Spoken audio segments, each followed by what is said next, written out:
మెట్ట ప్రాంతాల్లో వర్షాధారంగా ఖరీఫ్ మొక్కజొన్నను తెలంగాణ జిల్లాలో అధిక విస్తీర్ణంలోనూ, ఆంధ్రప్రదేశ్లో పరిమితంగా సాగు చేస్తారు.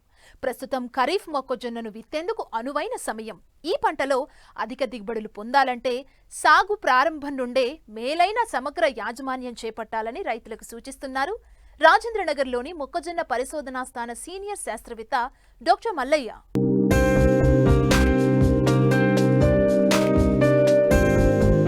వాణిజ్య పంటల్లో మొక్కజొన్న ఒకటిగా మారింది. ఆహారంగానే కాక దాణా రూపంలోనూ, పశువులకు మేతగాను, వివిధ పరిశ్రమల్లో ముడి సరుకుగాను ఉపయోగించడం జరుగుతుంది. వర్షపాతం ఆధారంగా సాగునీటి కింద మొక్కజొన్నను విత్తుతున్నారు. అందుకే స్థిరమైన దిగుబడితో నమ్మకమైన రాబడి వస్తూ ఉండడంతో ఏటా ఈ పంట సాగు విస్తీర్ణం గణనీయంగా పెరుగుతుంది. వరి సాగుతో పోలిస్తే నీటి అవసరం తక్కువగా ఉండడం, సాగు ఖర్చులు ఎకరాకు 15 నుండి 25 వేలకు మించకపోవడం, కూలీల అవసరం తక్కువగా ఉండడంతో రైతులకు మొక్కజొన్న సాగు ఆశాజనకంగా ఉంది. అయితే సరైన సమయంలో సరైన యాజమాన్య పద్ధతులు పాటించినట్లయితే అధిక దిగుబడులను తీయవచ్చని తెలియజేస్తున్నారు రాజేంద్రనగర్ మొక్కజొన్న పరిశోధనా స్థానం సీనియర్ శాస్త్రవేత్త డాక్టర్ మల్లయ్య. ముఖ్యంగా మనము మన తెలంగాణ రాష్ట్రంలో మొక్కజొన్న సాగును పరిశీలించినట్లయితే దాదాపుగా 6 నుంచి 7 లక్షల వరకు ఈ యొక్క వర్షాకాలంలో మొక్కజొన్నను సాగు చేస్తూ రైతులు దిగుబడులను పొందడం జరుగుతూ ఉంది. కానీ మనము అంటే యాసంగి మరియు వర్షాకాలంలో యొక్క దిగుబడులను మనము పోల్చి చూసినప్పుడు యాసంగి కంటే వర్షాకాలంలో కొంతవరకు రైతులు తక్కువ దిగుబడిని పొందడం జరుగుతూ ఉంది.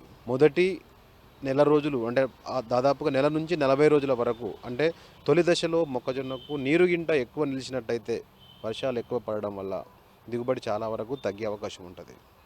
అలాగే మొక్కజొన్న పూత దశలో గింట వర్షము లేకుండా నీటి లభ్యత లేనట్టయితే కూడా చాలా వరకు మొక్కజొన్నలో దిగుబడి తగ్గే అవకాశం ఉంటుంది. కాబట్టి అధిక దిగుబడులు రావాలన్నప్పుడు రైతులు ఖచ్చితంగా వర్షాకాలంలో విత్తనం పెట్టినప్పుడు నీరు ఎక్కువ వర్షం పడ్డప్పుడు నీరు బయటకు పోయేటువంటి మార్గాన్ని చూసుకోవాలి. ఖచ్చితంగా నీరుని వెంటనే తీసేసి పైపాటుగా యూరియా లాంటి ఎరువులను వేసినట్టయితే కొంతవరకు అధిక వర్షాల నుంచి మనం మొక్కజొన్నని కాపాడుకోవచ్చు తొలి దశలో ముఖ్యంగా.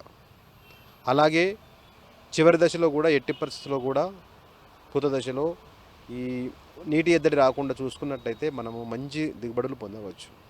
దీంతో పాటుగా మరీ ముఖ్యంగా గత ఒక 5-6 సంవత్సరాలుగా రైతులు ఎదుర్కొంటున్నటువంటి ప్రధాన సమస్యలు చూసినట్టయితే మొక్కజొన్నలో కత్తెర పురుగు మరియు ఎండు తెగులు అనగా మొక్కంతా కూడా పైనుంచి పూత దశలో ఎండిపోవడం జరుగుతుంటవి. ఇవి 2 ప్రధానమైనటువంటి సమస్యలు. ముఖ్యంగా ఈ ఎండు తెగులను చూసినట్టయితే ఇది భూమి ద్వారా మరియు విత్తనం ద్వారా సంభవించడం జరుగుతుంది. సో ఒక పారి తెగులు సోకాక దాన్ని నివారించడం చాలా కష్టం. దీని నివారణకు సమగ్రమైనటువంటి యజమాన్య పద్ధతులు చేపట్టాలి. ముఖ్యంగా ఈ పూత అనంతర ఎండు తెగులు నివారణకు ఇందులో చూసినట్టయితే ముఖ్యంగా విత్తన శుద్ధి చేయుట. తప్పకుండా రైతులు ఈ ట్రైకోడర్మా విరిడే అనేటువంటి మందుతోటి ఒక 10 గ్రాములు 1 కిలో విత్తనానికి చొప్పున విత్తన శుద్ధి చేసుకున్నట్టయితే కొంతవరకు ఎండు తెగులు తగ్గించుకోవచ్చు. అలాగే తట్టుకునే రకాలని ఎంపిక చేసుకొనుట.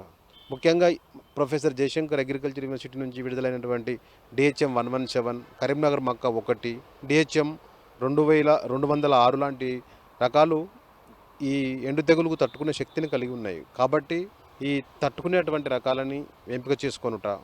రైతులు తప్పకుండా ఈ పొటాష్ ఎరువును వేయుట.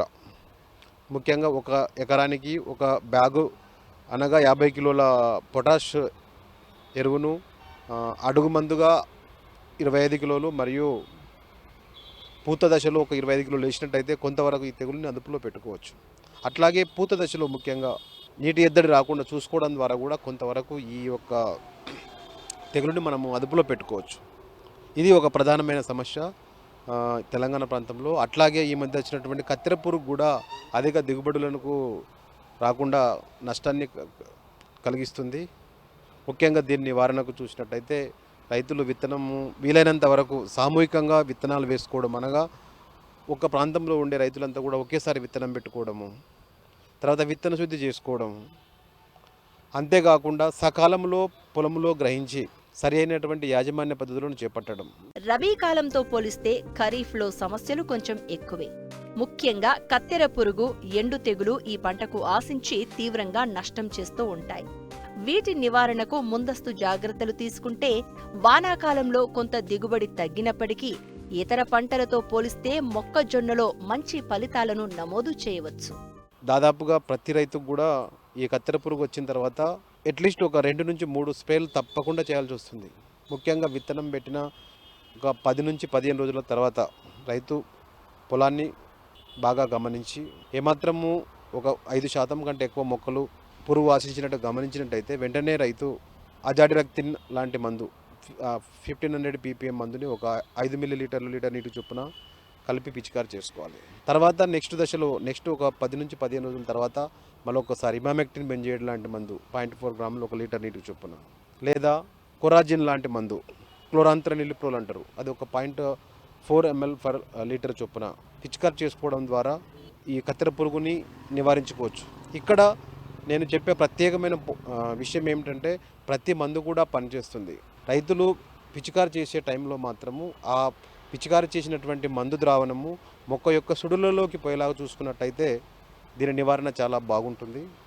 అంతేకాకుండా ఈ నివారణలో కొంతవరకు అంటే ఎక్కువ విషాలు లేకుండా నివారించుకోవాలంటే ఈ 20-25 రోజుల నుండి అంటే మొక్కకు సుడులు ఏర్పడిన అనంతరము రైతులు సున్నము మరియు ఇసుక 1 మరియు 9 పాలల్లో కలుపుకొని మొక్క సుడులలో వేసుకోవడం ద్వారా కూడా ఈ యొక్క కత్తెర పురుగుని మనము తక్కువ ఖర్చుతో నివారించుకొని ఎక్కువ విషతుల్యం కాకుండా కూడా మనం పర్యావరణాన్ని కాపాడుకోవచ్చు.